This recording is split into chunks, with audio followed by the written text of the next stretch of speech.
Shout out to the supporters of Tupac was Lyrical. I need somebody to logically explain to me how Jay-Z is lyrically better than Tupac. The reason why I posed that question is because somebody said although Tupac is the bigger artist, the bigger rapper, and he has some great songs, but lyrically, Jay-Z is better than Tupac. There's plenty of people out there that think that Jay-Z is lyrically better than Tupac. Styles P is one of them. Check this out. One of the main things people was mad about was Jay being ahead of Pac. What you think about that, man? You being an MC. As a lyricist, I believe he is.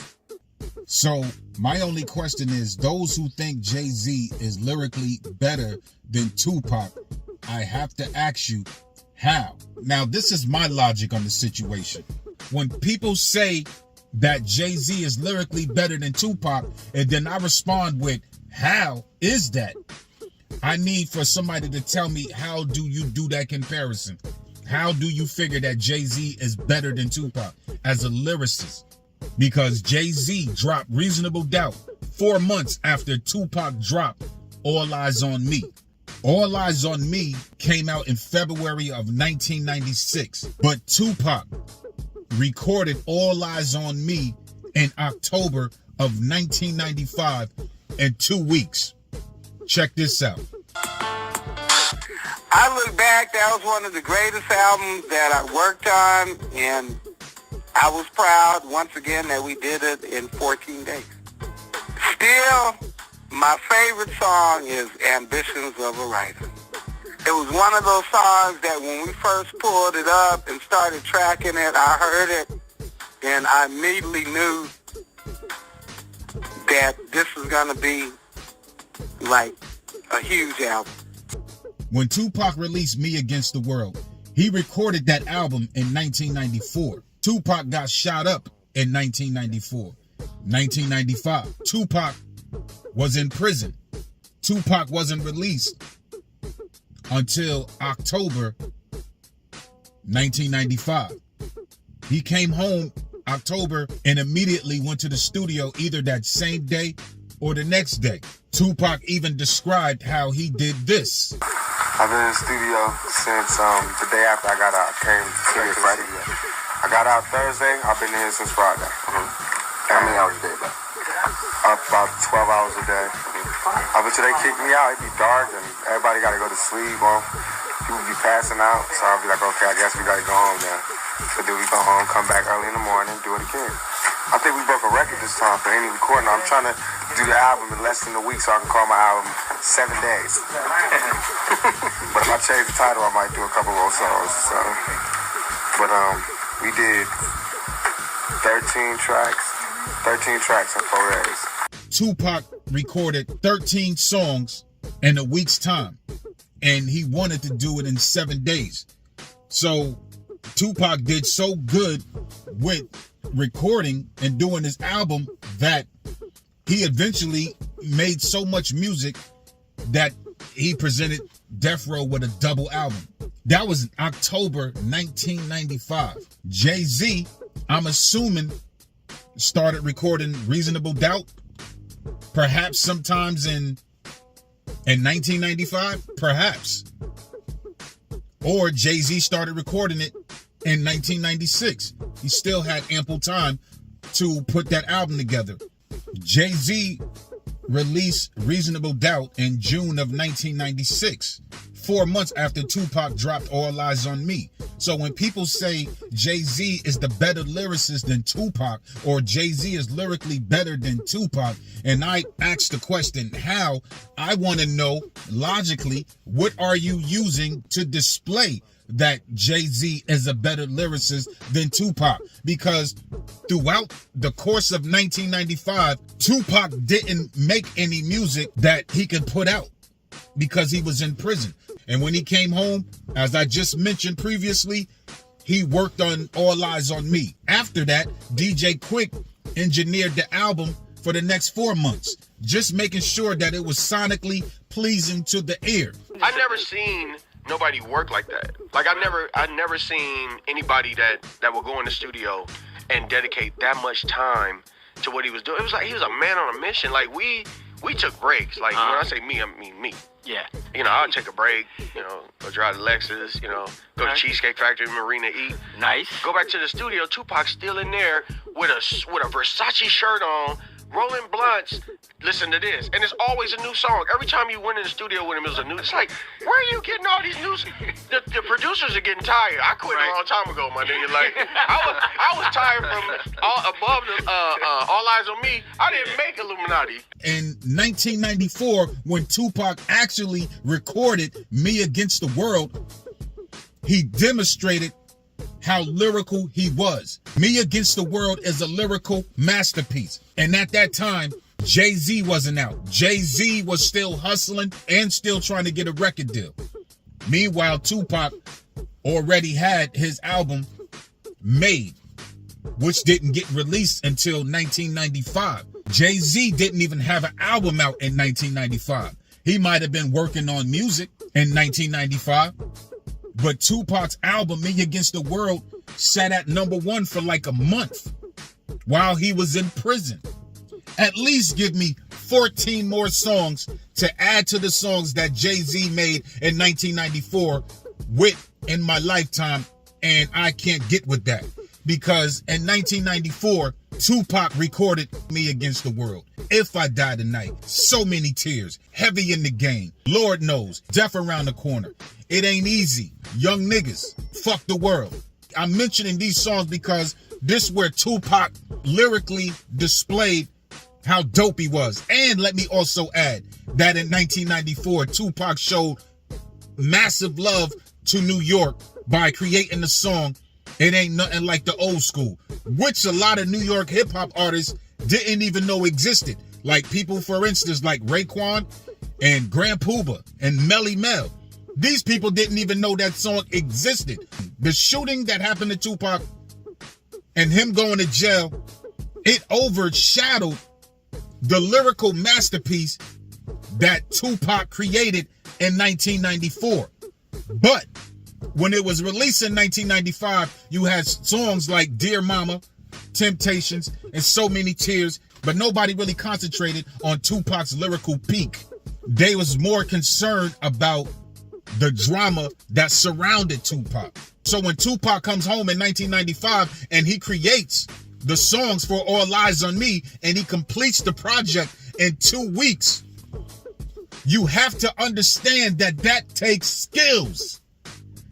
You have to, and when you listen to songs like Ambitious of a Rider, Picture Me Rolling, All Eyes on Me, Two of America's Most Wanted, How Do You Want It, Heaven Ain't Hard to Find, When We Ride, etc. When you listen to these songs, Tupac created these songs in 20 minutes.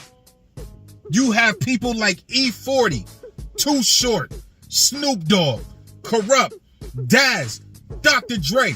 You have people out there to verify that Tupac actually recorded these songs in 15 to 20 minutes. And he did it in a 2 weeks time span after being freshly released from prison. Now, people got to take that into account. This is a man that's been in prison for 8 months, stressing, going through what he was going through, dealing with the paranoia, dealing with, though he has enemies out there, dealing with his friends betraying him, and then he comes home and records these songs in 2 weeks, and it's not released until February 1996, where there is no signs of Jay-Z with an album out yet. Maybe a single here and there. Maybe. So then Jay-Z finally releases Reasonable Doubt, which is a classic album, which that album, Reasonable Doubt, is in my top 5. With Tupac's album, Me Against the World. Jay-Z is also in my top 5. So Jay-Z is one of my favorite rappers.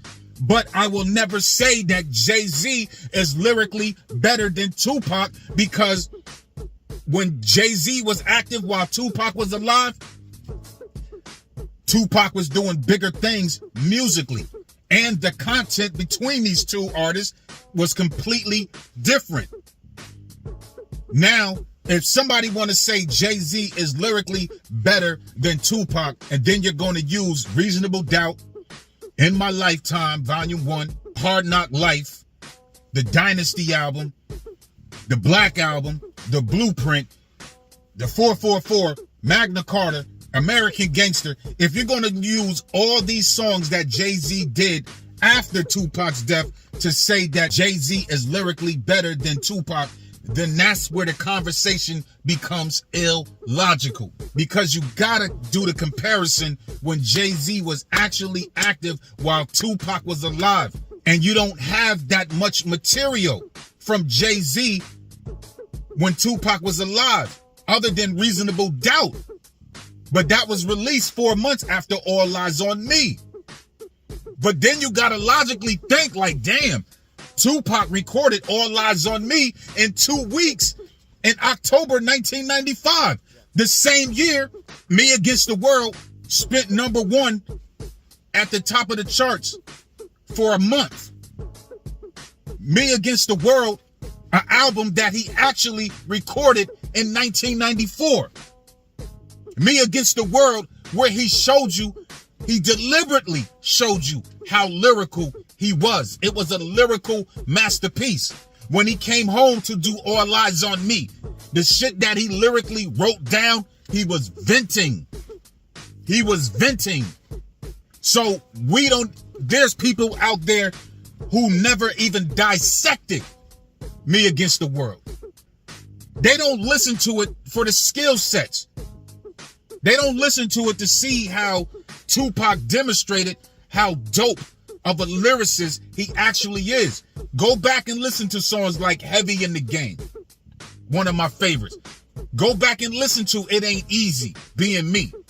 Will I see the penitentiary or will I stay free? Go back and listen to that. Go back and listen to Me Against the World. And while you at it, go back and listen to If I Die Tonight. These songs were created in 1994 when Jay-Z only published to the public 2 songs and 2 videos called In My Lifetime and I Can't Get With That. So while Jay-Z was doing those 2 songs, Tupac created a whole album in 1994. In fact, he created a second album because Tupac thought that Biggie's Ready to Die sounded too familiar to the music he was about to put out. So he trashed that album and created a whole new one in record-breaking time. So this is what I'm saying to you people out there. I need you to logically explain to me how Jay-Z is lyrically better than Tupac. Now, I'm not 100% correct in what I'm saying in there. This is my opinion. But I'm trying to be super logical about this discussion. So if anything, you should be saying is like, yo, Jay-Z and Tupac were equally great lyricists. Now, this is the last thing I'm going to add to this. If Tupac would have never got shot up and he was able to talk about Me Against the World and he was able to talk about the lyricism of If I Die Tonight or the song Me Against the World or how the lyrics and the flow of So Many Tears or how he went crazy on Death Around the Corner. If he didn't get shot up and none of that crap happened to him, then we would be having a hip hop discussion about Me Against the World. And then Tupac would just know that, like, damn, I'm nice. When people talk about Tupac to this day, they don't really talk about the lyricism. They don't. In fact, they say Tupac is not lyrical. This is why I created this channel demonstrating that Tupac was lyrical. And nobody talks about that album, bro. Nobody. We don't have conversations about Me Against the World. And this is where we go wrong. We don't have those kind of conversations about that. In 1994, he gave you If I Die Tonight. Now you get a song from Jay-Z in 1994 going against If I Die Tonight. In 1994, he gave you a song called Me Against the World. Now you get a song from Jay-Z in 1994 going against Me Against the World. In 1994, he created So Many Tears. Now you get a song from Jay-Z in 1994 going against So Many Tears. He created Heavy in the Game in 1994. Now you get a song from Jay-Z in 1994 going against Heavy in the Game. You get 16 songs from Jay-Z in 1994 going against Tupac's Me Against the World album. I keep stressing 1994 because that's when it was recorded. It wasn't released until 1995. And Tupac cannot touch up on it any longer or make any corrections or this, that, and the third because he was in prison. Jay-Z only published 2 songs to the public in 1994 in my lifetime, and I can't get with that. So are you using those 2 songs? Are you using those 2 songs to say that Jay-Z is lyrically better than Tupac? Or are you using Reasonable Doubt, which came out 4 months after Tupac dropped All Eyes on Me, which was actually finished in October of 1995, to say that Jay-Z is lyrically better than Tupac? Don't skip over how fast and advanced Tupac was with his songwriting. Don't skip over that. That's a skill in itself. It's not like Tupac was writing some bullshit at all. He was writing some real shit. He was writing his life. Don't skip over that and diminish him and just say that Jay-Z is lyrically better. Don't just say that Tupac is the bigger artist, the greater songs. No, we talking about lyrics. Don't diminish that man like that. Don't do that. Give that man his props for creating a classic album in 2 weeks. In 2 weeks' time. Ain't nobody else did it at that rate, at that time, especially coming home from prison, but before that, getting shot up and being accused of rape. No person in the hip-hop industry has done that. You got to give that man Tupac his props, bro. So anything that you should be saying is that Jay-Z and Tupac are equally great MCs. Stop saying that Jay-Z is a better lyricist than Tupac.